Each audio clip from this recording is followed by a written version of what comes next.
All right, hi everyone. I thought I'd give you a bit of a behind the scenes look at organization today. So let's take a little look at this.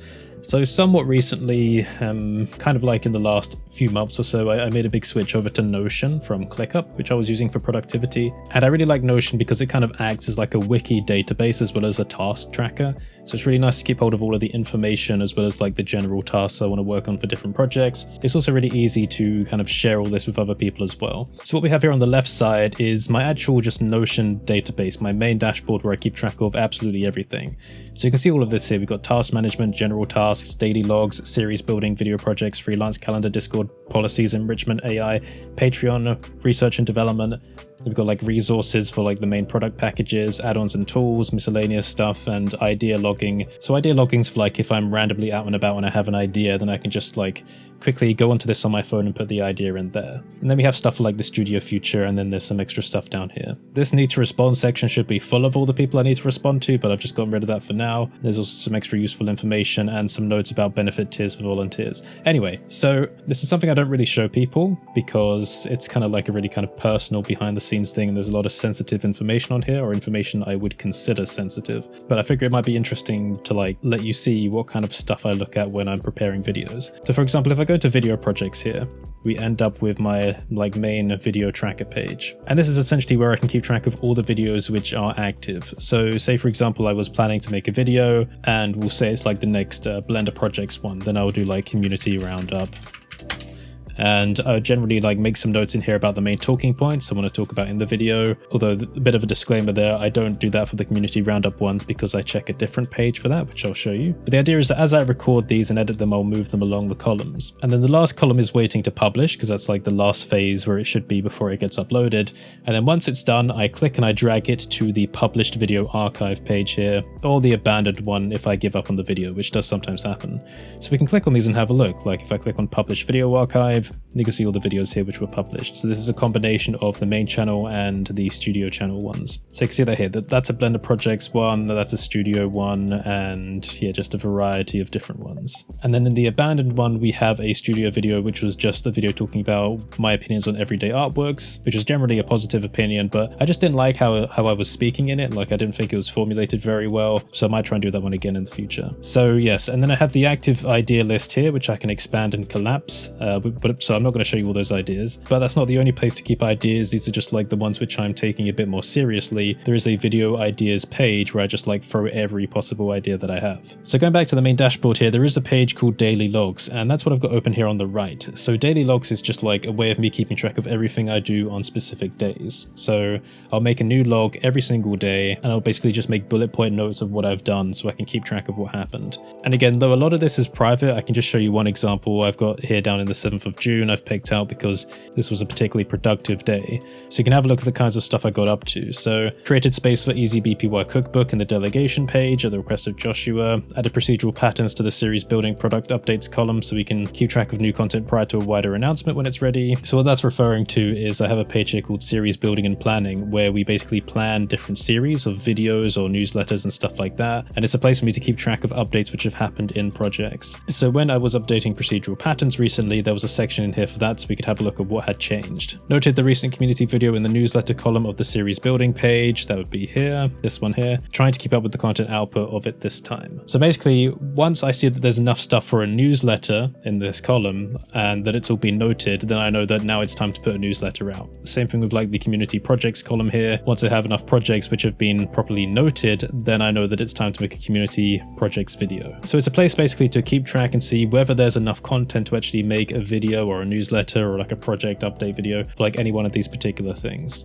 Finished reading a book, responded to people on Patreon, responded to more people on Patreon about affiliates, Father's Day card. I even made a note about that, just to remind myself that I had actually done it. Teachable account for 2Animate, another affiliate thing, spending some time responding to comments, haircut, adding someone else to the Notion delegation so they can help me with work, responded to someone's request to do work, again another affiliate thing, added Patreon to the main YouTube channel page, signed up for the Notion Personal Pro plan, that basically lets me like have more people helping out, updated Affinity Publisher, finished writing an NDA, got people to sign NDAs, and added stuff to the procedural patterns pack. So you can kind of see like what kind of stuff happens in a day. So let me show you the delegation page. So when I get other people to help me, like I've got some helping me now, but I'm hoping to get like more volunteers on board soon. So this is actually kind of nearly ready for that. But I have this delegation page where people can see what projects need to be worked on and in what way they can help. So all of this should be somewhat self-explanatory, but these different columns describe the different types of projects available. So we have products in the concepting phase, products which have been released, which are paid, products for the community. So these are more like free tools, community material pack, EasyBPY hold tools. Then we have video projects, community research and preparation. That's for the community roundup videos. And if people click on this, they can get like a breakdown for how to prepare the content for me to make videos. People that are being paid for this, not everyone will be, but people that are being paid for it, they get a note here that says what to log, and they know what to log in their work logs, so I know what to pay them for. Video editing as well, newsletter preparation, Discord art challenge submission roundup, Discord event management, and then if you want to help prepare series for like different channels, because there's things like the live stream series. I would really like to do like weekly live streams on the main channel, but preparing to do the live streams,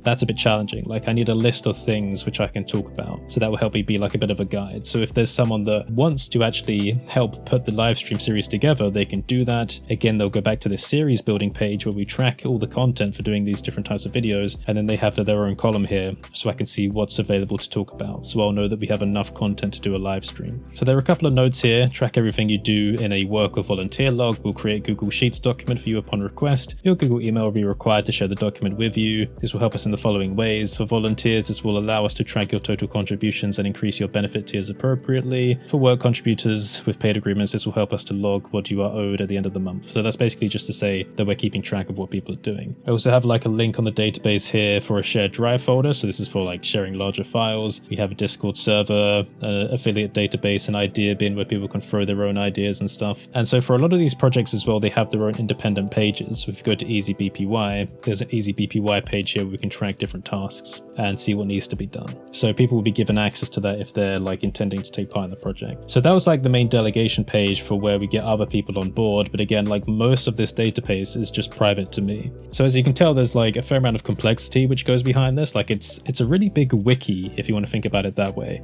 And I quite like that actually, because you can just like make new project pages and add tasks and nodes wherever you like. And before you ask what Companion/Sentinel is, don't worry too much. It's like, we'll just call it an automation project. So yeah, I'm not going to show you like these other pages because there's probably some sensitive stuff in there. But what I will show you, I guess, is how I prepare my videos in terms of like file structure. So if I open an Explorer here, under quick access, I have like recording, core business, videos, and asset library. So recording is where all the general recording files go. So as I'm recording this video, it's basically going to get thrown into this recording folder. And there's like some general folders in here for like different types of sub projects. And then this is the one that's been recorded now. So this is what you're seeing. The core business folder is basically where I keep like all the stuff that's important to the business. This will be things like logo, vector files, video templates, music, stuff like that. So if I was moving from computer to computer, the core business folder is the one that gets synchronized. It's like the most important one. And there are backups of this on like my online drive folders and stuff like that. Then we have the videos folder, which is where like the main video projects are put together. And then we have the asset library, which is my Blender asset library where I'm doing most of the work on the products. So for the videos folder, if you take a look here, we have like a few underscore folders. These are the ones which are just like ever present. There's backup where I will throw video files that I either want to keep copies of or ones that just like didn't make it, like didn't get published. I'll keep hold of them there until I think they can be deleted. Then we have production files. So if I need like any specific backups of blend files from videos, if I haven't uploaded them anywhere, I can put them in here. Then I have thumbnails. I try to keep copies of the thumbnail files for like all of my videos, just in case I need to make new versions of them. And then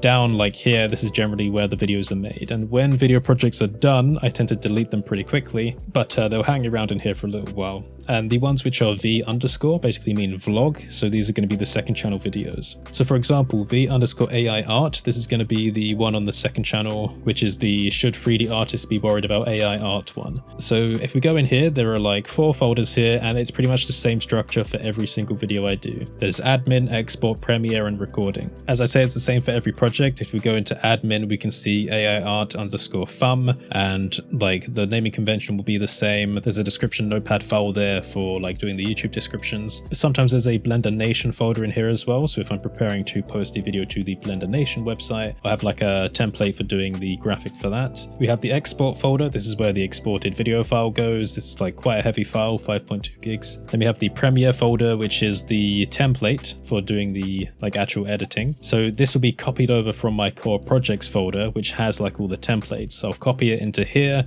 and then I'll work on it in this folder. And then we have the recording folder. So what happens here is we have the Audacity files for like the audio recording. We have the processed version, and then we have the actual recording file. For more complex videos, so for example, AI Blender, the most recent video I've done about AI generated content and using it with Blender. This was a very complex one to edit. So if we go to the recording, you will see an image sheets folder. There could be like several folders here for like stock, Blender, recording footage, internet footage, but image sheets is where everything was contained in here. And then depending on like how I'm editing, I will grab like images which I need to put in the video, and in the order that I need them, I'll give them a number like 20, dolly, 21, imagine, 22, doll prompt, so stuff like that. Like, so I tend to just number them in the order that I need them. I can also tell that given the naming convention for this file here, 2022-06-26, this is going to be the OBS screen recording.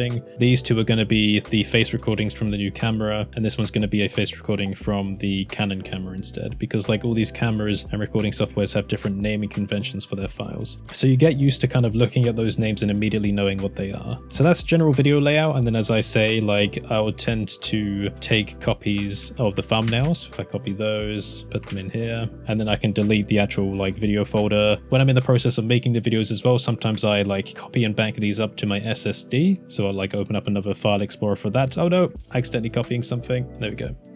So that's how like the videos are generally laid out. Now, as for things which aren't videos, like the actual products, at the moment I've got like the version numbers in their folders, but I need to remove those. But there's a general consistent pattern for all of the products as well. If you go into them, they have a similar thing going where there's an admin folder at the top. This is where we keep like the images and the renders for doing like the storefront images, but the layout is slightly inconsistent. I'm not very happy at myself because when I was making Modular Metals, I didn't really keep it consistent in the admin folder here, so it's very hard to actually try and find where the correct images are. So I need to try and do some organization there. But I like having all of the project files in one place. It's easy to back up this folder, and also working on these products inside of my actual asset library means they're automatically updated in the Blender asset browser just like immediately, which is very, very handy. So yeah, that's just like a quick look at my system and how it works. It's accessible like on my phone and on my like Surface Go as well. And I like that the Notion app on the phone also remembers like the last place you were, so we can see, I don't know if it will show it like in the corner there. Let me just bring you up. The Halt tools was the last thing I was looking at on like this page on my phone, so I can have a look through the tasks. And because it's all synchronized as well, it acts a bit like a Google Docs file, where if you have other people working on stuff, you can see exactly what they're looking at. You can leave comments to each other, and you can see like all the updates as well. So it's like a really nice collaborative workspace. So I'm hoping to get more people on board and helping, but I need to actually invest time in kind of explaining it to them, telling them like where to log what they've done and how like, you know, they can receive some benefits from it as well. But yeah, I'm quite happy with the system so far, so hopefully you found that interesting. The emoji for this video can be a pen because there's a lot of note taking that goes on here. So yes, thanks for watching everyone, stay safe, and I will see you next time.